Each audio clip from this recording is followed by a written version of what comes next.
Yo, I'm back. Now I'm gonna be filming both reviews in the same day, which is why I'm wearing the same thing. But this is gonna be my review for Freakier Friday, which I saw first within my double feature.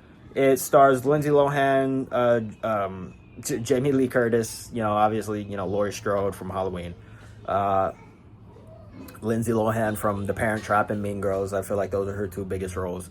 And I guess Freaky Friday, which I did see. I saw the original Freaky Friday and I enjoyed it.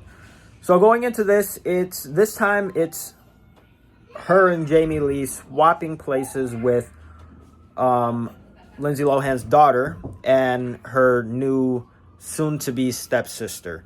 One second. Sorry about that. I'm back. This time, so Lindsay Lohan's character switches with Julia Butters' character, who is playing her daughter. I think Anna Harper Coleman. I forgot Jamie Lee's character, so I'm just gonna call her character Lori because I forgot her name. And then what's the British girl? I guess I forgot her name too. Sorry. So Anna switches places with Harper, and Lori switches places with the British girl.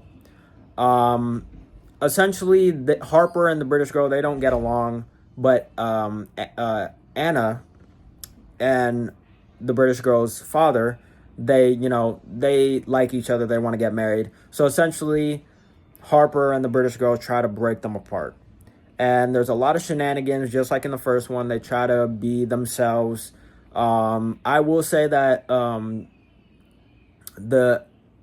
Julia Butters, who plays Harper, and the actress who plays the British girl, they were great. There were some points where I think that they acted better than Jamie Lee and Lindsay Lohan. Not, trying to, stir the pot or anything. I'm just saying, me personally, like, in terms of, like, the performances, I think those two, the younger ones, they really shined. And they when it came to the more, like, emotional moments or, like, the crying scenes, they really sold it. And when it came to Jamie Lee and Lindsay Lohan, they didn't really sell it as well. Which is,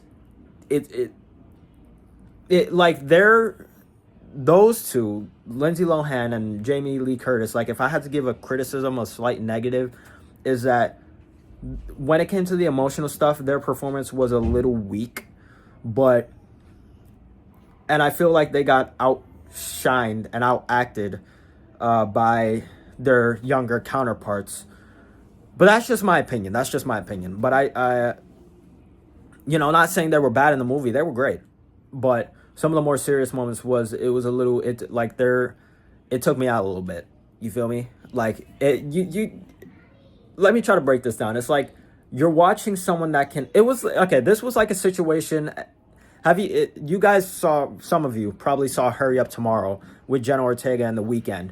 Seeing someone that can act, Jenna Ortega, versus, side by side with The Weeknd, who can't really act that well, it like throws you off, the shut the fuck up, with the fucking veneers and shit. That's what some of the emotional moments in this movie reminded me of. Like, we have the younger people who are like acting their ass off, and then we have the older veterans that are just like not as in it as they once were. But that's just my opinion. Besides that, it was fun. A lot of shenanigans, a lot of crazy shit. The love interest from the first movie, comes back. I know him he was in House of Wax, the 2005 House of Wax remake, which was really good. And yeah, eventually, Harper and the British girl come to their senses. They get along and they stay in Los Angeles because the whole conflict is that they might want to go back to England. And that's where the conflict happens. So they try to split them up. And it almost works, but eventually they, Anna and, the British girl's dad, they come together, get married, and it's all happy and fun and word. That's really about it. This is going to be a shorter review because, I kind of put all my eggs in one basket with weapons. But It was fine. It was fine. It was a fun little time. I think the kids or, fans of the original will probably get a kick out of this one. Um, will I see it again? No. Maybe when it comes out to streaming so that my, nieces and nephews can see it, and my sisters will probably want to see it. Same with my mom. But yeah, that's really about it. There's nothing else that I really want to touch on. Um, Julia Butters and the girl that played. Hold on. Let me search up their names. 1 second. Okay, I got their names. So, Sophia Hammonds, the girl who plays Lily, the British girl, she was great, and so was Julia Butters. Those two, their performance were the standouts, which sucks because once they swap bodies, they're not really in the movie a whole lot. Because, their characters are in Jamie Lee and Lindsay Lohan's characters. So, and Lindsay Lohan and Jamie Lee are in their characters. So, it's like they don't get as much screen time. But Julia Butters acting like Lindsay Lohan's character was fantastic, and same with Sophia acting like Jamie Lee's character. They both did fantastic. So I'm gonna give my props to those two because they were the standouts for me personally. But yeah, that's about it, man. And what's that guy's name? The guy from House of Wax. He was a standout for me too. I enjoyed his character, Chad Michael Murray. And there's also another girl. Her character's name is Ella. Maichi.